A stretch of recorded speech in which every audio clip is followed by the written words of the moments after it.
Após a prisão do general que tinha cargo de confiança no governo Bolsonaro, Flávio Bolsonaro resolveu subir o tom. Eu digo o seguinte para Alexandre de Moraes, ele tem duas opções. Ou a gente aprova a anistia aqui, ampla, geral e restrita para todo mundo, ou a gente da mesma forma vai aprovar a anistia e quando nós tivermos maioria nesse Senado, a gente vai caçar o Alexandre de Moraes. Ele chega a citar que as leis não estavam sendo respeitadas.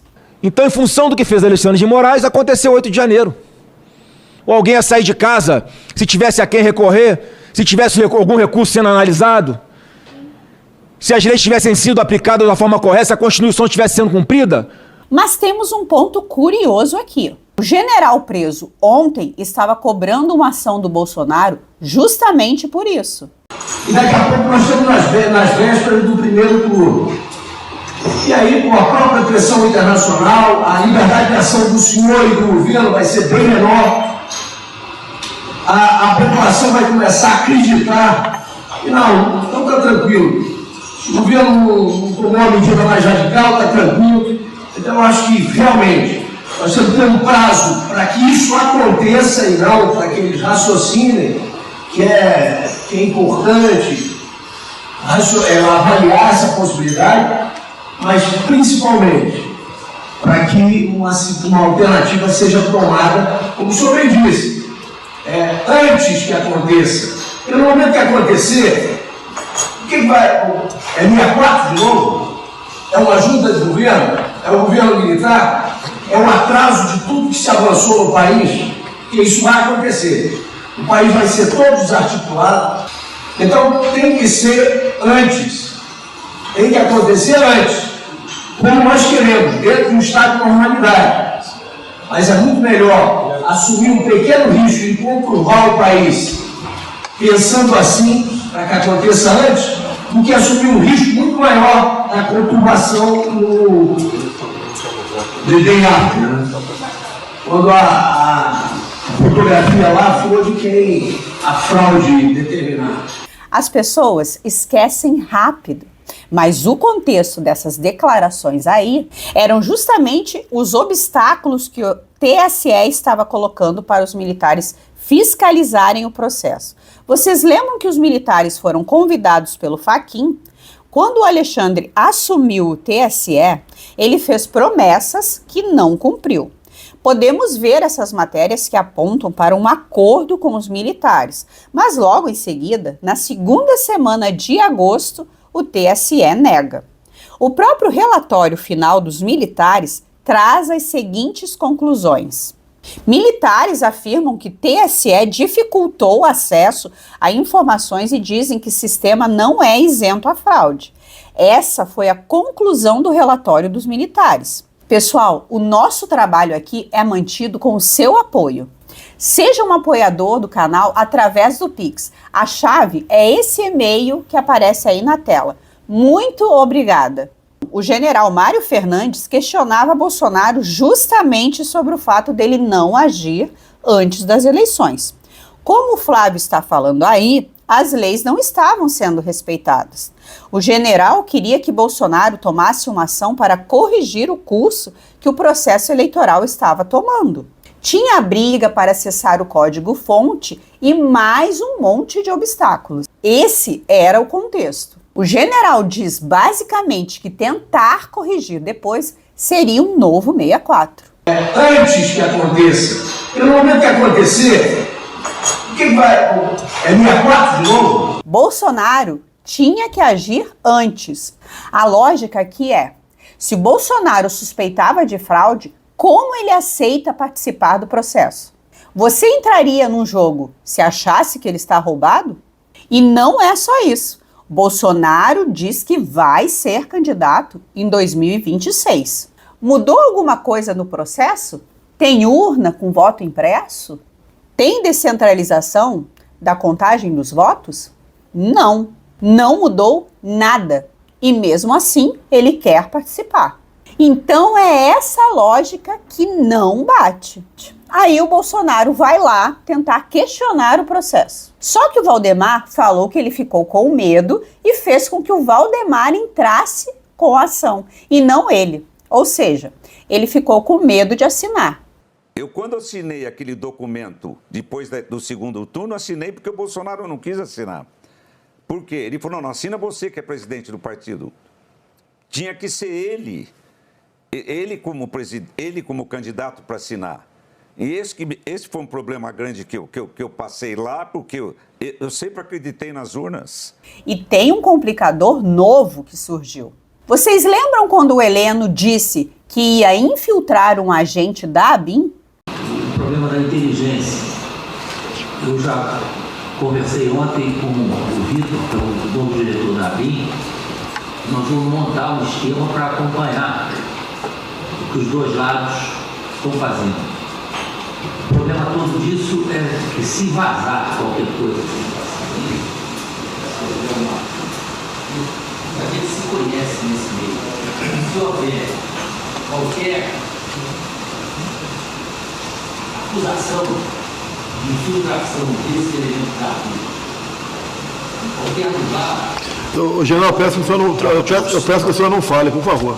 Esse agente é o policial federal preso ontem e ele já confessou tudo na PF. Ele foi infiltrado na segurança do Lula. Diz que tinha conhecimento do plano de intervenção. O federal interceptou também uma conversa de WhatsApp do policial federal que prestou depoimento ontem, o Vladimir Matos, preso. Mensagens que foram trocadas pelo policial federal com o capitão do Exército. Soares se colocou à disposição. O policial diz assim, vou ler para vocês aqui. Tô pronto. Na sequência, há 2 chamadas de voz que parecem não ter sido conectadas. Aí depois mais uma mensagem do Vladimir, o policial federal, dizendo: eu e a minha equipe estamos com todo o equipamento pronto para ir ajudar a defender o Palácio e o presidente, no caso Jair Bolsonaro. Basta a canetada.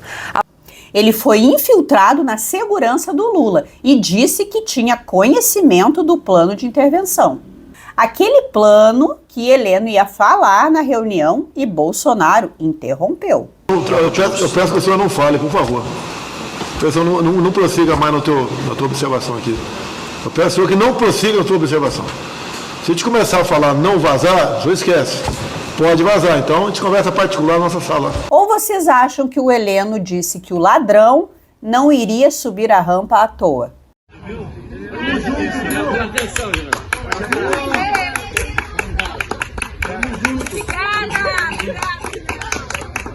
Obrigado por atender a gente aqui. Obrigada. Rodamos 1.500 quilômetros. Deus abençoe. Muito obrigada. General, o bandido sobe a rampa ou não?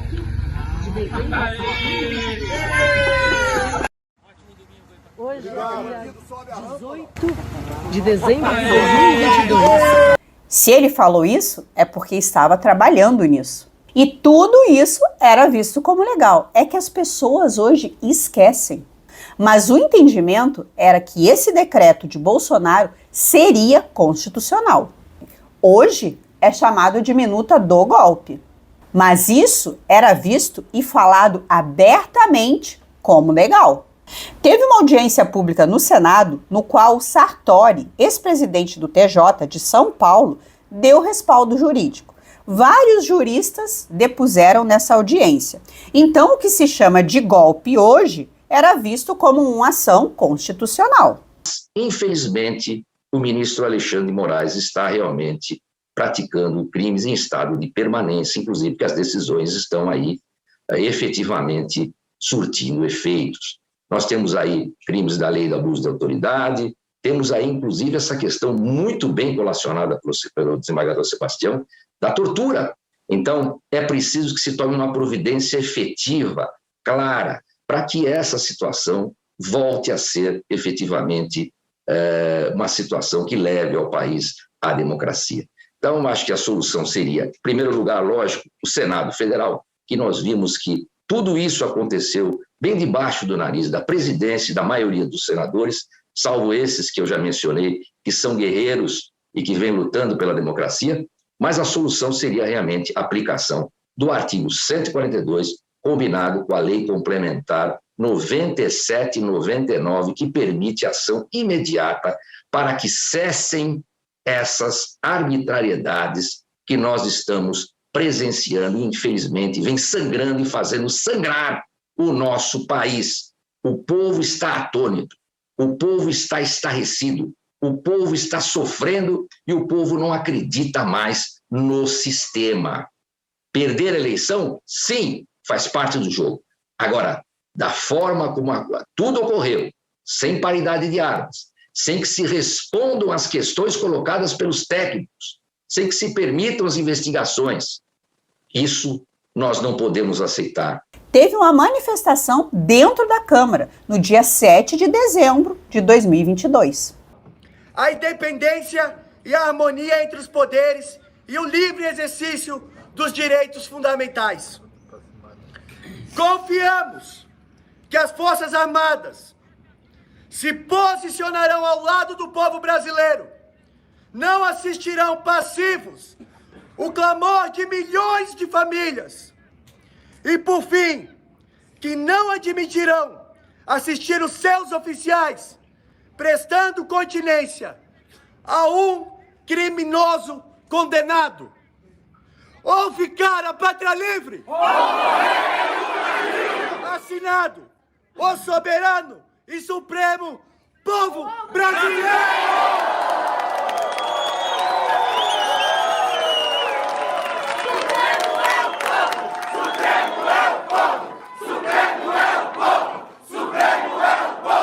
Isso foi feito dentro da Câmara e tudo isso de conhecimento público. A única coisa que ninguém sabia é que Bolsonaro tinha se encontrado secretamente com Moraes. E vou dizer, os magrinhos estão pegando 17 anos. Teoricamente, os mais altos vão pegar quantos? Quando eu falei daquele encontro do Alexandre de Moraes com o presidente, eles ficaram desconcertados. Eu falei, o que é que eu falo? Eu não vou botar no papel, eu não vou me fuder. Mas o presidente encontrou secretamente com Alexandre de Moraes na casa do Ciro Nogueira. E aí? Então, assim, eu vou dizer também. Quem mais se fudeu fui eu. Quem mais perdeu coisa fui eu. Pesa todo mundo aí. Ninguém perdeu carreira, ninguém perdeu vida financeira como eu perdi. Todo mundo já era 4 estrelas, já tinha atingido o topo, né? O presidente teve piques de milhões, ficou milionário, né? Tá todo mundo aí. O político é até bom essas porra, que depois ele consegue se eleger fácil. E aqui fica uma pergunta. Tinha esse plano de ação dos kids pretos. Plano que foi levado até Bolsonaro e que seria executado no dia 15 de dezembro. Aí eu te pergunto, como é que o Moraes ficou sabendo disso? Porque, para quem não lembra, Moraes resolveu antecipar a diplomação para o dia 12. A diplomação seria dia 19, mas foi antecipada para o dia 12 de dezembro. E se Moraes sabia e considerava isso tudo ilegal, Moraes não teria prevaricado? O que foi conversado entre Bolsonaro e Moraes na casa do Ciro Nogueira? Por que Bolsonaro aceitou participar de um processo em que ele não acreditava? Por que Bolsonaro fez essa declaração? Cada minuto é um minuto a menos. Vamos fazer a coisa certa, diferentemente de outras pessoas. Vamos vencer.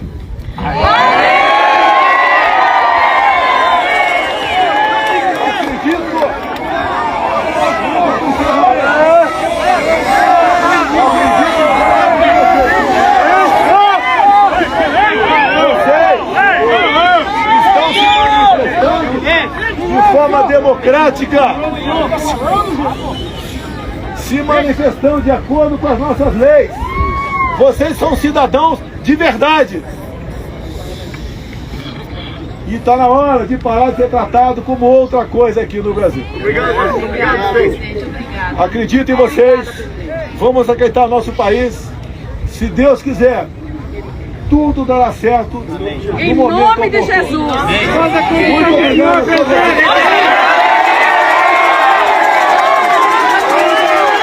pessoal, nesse vídeo são mais perguntas do que respostas. E se você tiver alguma ideia para respondê-las, coloque aqui nos comentários. Pessoal, muito obrigada por vocês me assistirem novamente até aqui. Até a próxima e tchau, tchau. Antecipamos a Black Friday da livraria Vista Pátria. Livros com descontos de até 70%. Obras como O Brasil e a Nova Ordem Mundial, A Virtude do Nacionalismo e a Traição Invisível. O livro que mostra como os comunistas espionaram brasileiros durante a Guerra Fria. Aproveite e acesse agora mesmo através do link na descrição.